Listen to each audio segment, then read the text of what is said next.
Video में आपको ये बताऊंगा कि नॉर्मलाइजेशन एनटीपीसी कैसे कैलकुलेट करती है। हालांकि मैं यहाँ एक ऑलरेडी फार्मूला लिख चुका हूँ और मैं एक एज्यूम कर लेता हूँ कि ये जो एक एग्जाम है इलाहाबाद रीजन से 10/9/2019 को होने वाली है और ये एग्जाम 3 शिफ्ट में होगी, शिफ्ट 1, शिफ्ट 2 और शिफ्ट 3। और उस शिफ्ट में 3 कैंडिडेट मान लेते हैं, candidate A, candidate B and candidate C. और मान लेते हैं इस कैंडिडेट को शिफ्ट 1 में रॉ मार्क मतलब 100 में से टोटल उसको कितना आया, वो मार्क इसको आया 50, मान लेते हैं इसको आया 60, मान लेते हैं इसको आया 70। ये उसका एग्जैक्ट मार्क है जो 100 में उसने क्वेश्चंस आंसर शीट के साथ मिलाया। इसको आया 50, 60 और 70। आप देख सकते हैं शिफ्ट 1 में और शिफ्ट 2 और शिफ्ट 3 ये क्या है, मैं इसके बारे में बताऊंगा और साथ ही साथ ये बताऊंगा कि ये फॉर्मूला कैसे वर्क करता है। सबसे पहले आप ये समझो, ये है आपका मीन मार्क और ये है standard deviation mark. Mean mark मतलब एक शिफ्ट में, ऐसा समझ लिए शिफ्ट 1 में total 3 lakh candidate Allahabad region से इस डेट को एग्जाम देते हैं। उस 3 लाख कैंडिडेट का एवरेज मार्क निकाला गया तो शिफ्ट 1 में 20 आया। वही मान लेते हैं इस शिफ्ट में 4 लाख कैंडिडेट आया, उसमें टोटल सभी कैंडिडेट का एवरेज मार्क निकाला गया तो 30 आया। और मान लेते हैं शिफ्ट 3 में सभी कैंडिडेट का एवरेज मार्क निकाला गया वो 40 है। ये है एवरेज मार्क जिसको हम मीन मार्क भी बोल देते हैं। और स्टैंडर्ड डेविएशन मार्क कहने का मतलब कि इसी मीन मार्क के अकॉर्डिंग एक स्टैंडर्ड डेविएशन मार्क फॉर्मूला से निकाला जाता है, जिसका जितना ज्यादा मीन मार्क है उसके अकॉर्डिंग उसका ज्यादा स्टैंडर्ड डेविएशन मार्क है। तो ये उसका स्टैंडर्ड डेविएशन मार्क फॉर्मूला से कैलकुलेट कर लिया जाता है। अब आप ये जो है ये तीनों एवरेज मार्क है। अब यहाँ पे देखिए फॉर्मूला, देखिए फॉर्मूला से अब इस कैंडिडेट का इस शिफ्ट में इस कैंडिडेट का 50 मार्क आया, इस कैंडिडेट का 60 आया, इसका 70 आया। अगर मैं आपसे ये पूछूं कि सबसे टफ शिफ्ट कौन है तो बेझिझक आप ये बोलिएगा कि शिफ्ट 1 टफ है, क्योंकि शिफ्ट 1 में सभी कैंडिडेट का एवरेज 20 है, लेकिन शिफ्ट 3 सबसे इजी है और मॉडरेट शिफ्ट आपका 30 है। अब उसी शिफ्ट में एक कैंडिडेट का अगर रॉ स्कोर 50 आ रहा है तो देखिए नॉर्मलाइज स्कोर कितना होगा। अब इस फॉर्मूला में देखिए, इस फॉर्मूला में SB यानी बेस मार्क, अब जो भी सबसे इजी शिफ्ट होगी पूरे शिफ्ट दिन में, इस पूरे दिन में जो भी शिफ्ट होगी सबसे इजी शिफ्ट, जिसका सबसे ज्यादा मार्क रहेगा इजी शिफ्ट को बेस मान लिया जाएगा। अब मैं इससे बेस मान करके कैलकुलेट करूंगा। अगर मैं ये बोलूंगा कि मेरा SB यानी जो भी बेस मार्क का स्टैंडर्ड डेविएशन कितना है तो वो 25 है। अगर मैं बोलूंगा MB ये हुआ जिसको आप बेस मानते हो उसका मीन मार्क, तो MB कितना हो गया 40, यानी जो सबसे इजी शिफ्ट रहेगा उसी को बेस मान लिया जाएगा, ये समझ लीजिए। अब मैं कैलकुलेट करता हूं इस कैंडिडेट का नॉर्मलाइजेशन मार्क। SB मेरा कितना है टोटल 25 और SM यानी जो जिस शिफ्ट में कैंडिडेट एग्जाम दिया उस शिफ्ट का स्टैंडर्ड डेविएशन मार्क कितना हुआ 15। अब ये MR मतलब रॉ मार्क, यानी उस कैंडिडेट ने एग्जाम में रॉ कितने लाए, 100 में से कितने लाए 50 माइनस। अब यहाँ पे है मार्क है मीन मार्क, मतलब कैंडिडेट ये कैंडिडेट अपने शिफ्ट में उसका मीन मार्क कितना है 20 प्लस ये MB मतलब बेस मार्क, यानी हम किसको बेस माने, जो सबसे इजी शिफ्ट है, जो सबसे इजी शिफ्ट है यानी 40, ये कैलकुलेट करेंगे। तो ये कैलकुलेट करेंगे तो 25/15 इंटू 30 प्लस 40 यानी मेरा टोटल 90, यानी 50 है नॉर्मलाइज होके, वही मार्क कितना आ गया 90। इसीलिए कभी कभी आप देखते होंगे नॉर्मलाइज स्कोर 100 क्रॉस कर जाते हैं। 100 क्रॉस करने का ये रीजन है कि ये शिफ्ट टफ था और उस शिफ्ट में कैंडिडेट को बहुत ज्यादा मार्क है। अगर यहीं पे 50 की जगह अगर 80 रखे होते तो नो डाउट ये 100 क्रॉस कर गया होता।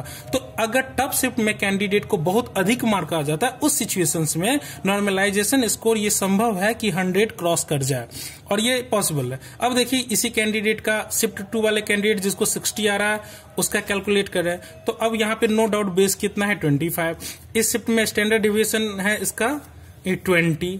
अब मैंने 20 कैलकुलेट किया और उसके बाद रॉ मार्क मेरा इसका है 60। अब ये है मीन मार्क, यानी इस शिफ्ट में इसका मीन, सभी कैंडिडेट का मीन मार्क कितना है 30 और plus no doubt base mark कितना 40। अब यहाँ 25/20 इंटू 30 प्लस 40 अगर हम इसे कैलकुलेट करते हैं तो लगभग मान लेते हैं 12.5 और ये इसका 36, ये 37.5, यानी इसका जो 77.5 आ जाएगा। इसका ये कैलकुलेट 77.5 यानी 60 का मार्क 77.5। अब चूंकि इसको बेस लिया गया है, इसी को बेस लिया, तो इस कैंडिडेट का मार्क 70 का 70 रहेगा। नॉर्मलाइजेशन अगर आप कैलकुलेट भी कीजिएगा तो 70 से बढ़ेगा नहीं, क्योंकि बेस यही है। आप खुद देख लो, एसबी अगर इस केस में आ जाएगा तो एसबी इसका कितना है 25, इसका नॉर्मल भी 25, और ये हो जाएगा 70, raw mark 70, base mark 40 plus 40, यानी कुल मिला के 70। यानी नॉर्मलाइजेशन में आपका मार्क कभी नहीं घटेगा। अगर कोई ये बोलता है नॉर्मलाइजेशन के थ्रू मार्क, बेस मार्क आपका घट जाए, तो वो गलत है, क्योंकि वो 120 का एग्जाम है, फिर बाद में 100 पे करता है, तो उसमें घट जाता है, लेकिन वो एक्चुअली बढ़ता है। अगर इसका प्रोसेस देखिएगा, ये बढ़ता है। इस तरीके से एग्जाम में नॉर्मलाइजेशन होती है।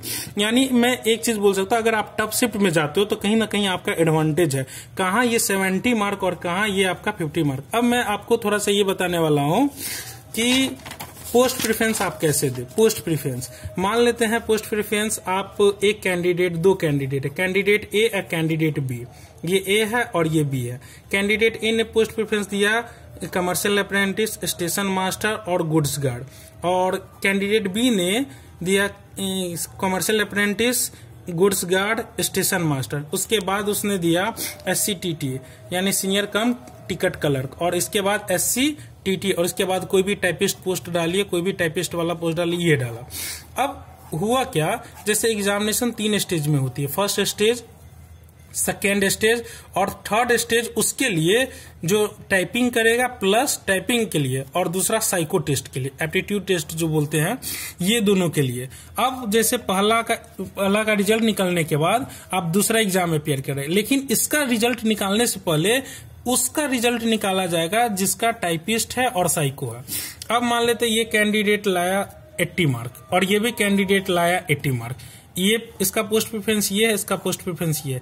इसका करने का मतलब इतना, तो अगर ये इसका लिस्ट इसमें आ जाता है, साइको में अगर इसका नाम आ जाता है, तो इसका ये मतलब है कि उसको कमर्शियल अप्रेंटिस नहीं मिला। लेकिन इसी शिफ्ट का एक कैंडिडेट है, सेम ये प्रायोरिटी डाला है और इसका मार्क है 94, लेकिन इसका देखिएगा, इसका भी साइको वाले लिस्ट में इसका नाम नहीं होगा। क्यों? क्योंकि ये इसको रिजर्व कर लिया गया कमर्शियल अप्रेंटिस के लिए, तो इसका नाम है साइको में, इसका नाम साइको में नहीं है, और इसका भी नाम साइको में नहीं है। यानी इस दोनों का रिजल्ट साइको में नहीं है, बशर्ते इसका रिजल्ट साइको में है। अब जैसे होता क्या, इसके बाद इसका मतलब ये हुआ कि जैसे स्टेशन मास्टर में आया तो इसका ये पोस्ट नहीं मिला। अब अगर मान लेते स्टेशन मास्टर में साइको डिस्क्वालीफाई कर पाएगा तो उसको गुड्स गार्ड मिलेगा। अगर गुड्स गार्ड भी क्वालिफाई नहीं, उसके अकॉर्डिंग भी उसका कट ऑफ नहीं आ रहा है, तो ये मिलेगा। यानी ये तब तक मिलेगा जब तक किसी एक किसी का भी कट ऑफ क्लियर किया हो या न किया हो। अब यहाँ पे सबसे इंटरेस्टिंग बात बताते हैं, ये कट ऑफ ये बेहतर है कि ये बेहतर है।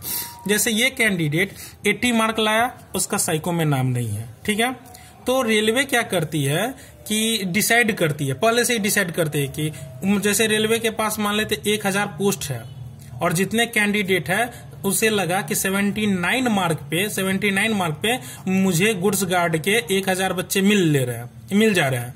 तो 79 गुड्स गार्ड के लिए उसने प्रोविजनल कटअप तय कर दिया, इसीलिए इसको साइको में नहीं बुलाएगी, क्योंकि उसने गुड्स गार्ड को स्टेशन मास्टर से ऊपर रखा था। अब क्या होगा, जैसे ये कैंडिडेट 80 वाला कैंडिडेट मान लेते हैं साइको फेल हो गया, इसको तो बुलाया गया है, ये साइको फेल कर गया, तो साइको फेल किया तो उसको अब क्या मिलेगा, गुड्स गार्ड में कंसीडर किया जाएगा। मान लेते एक कैंडिडेट 84 है, वो भी साइको फेल कर गया और उसे गुड्स गार्ड मिलेगा। तो 80 और 84 वाला कैंडिडेट जब साइको फेल करके गुड्स गार्ड में आएगा तो ऑब्वियस है 79 जो कट ऑफ डिसाइड किया है रेलवे, तो वो बढ़ जाएगा। हो सकता है कि 81 कट ऑफ चला जाए फाइनल मेरिट लिस्ट में, तो ये कैंडिडेट तो बर्बाद हो गया। 80 वाला वो तो पहले से सोचा था क्या कि 80 ही कट ऑफ, रेलवे ने पहले से भी डिसाइड किया 79 पे ही, लेकिन ऐसा ही होता है, ये डिसएडवांटेज हो जाती है। हालांकि इससे मैं बेहतर तरीके से बाद में भी समझाऊंगा। फिलहाल आज के लिए इतना ही, थैंक यू।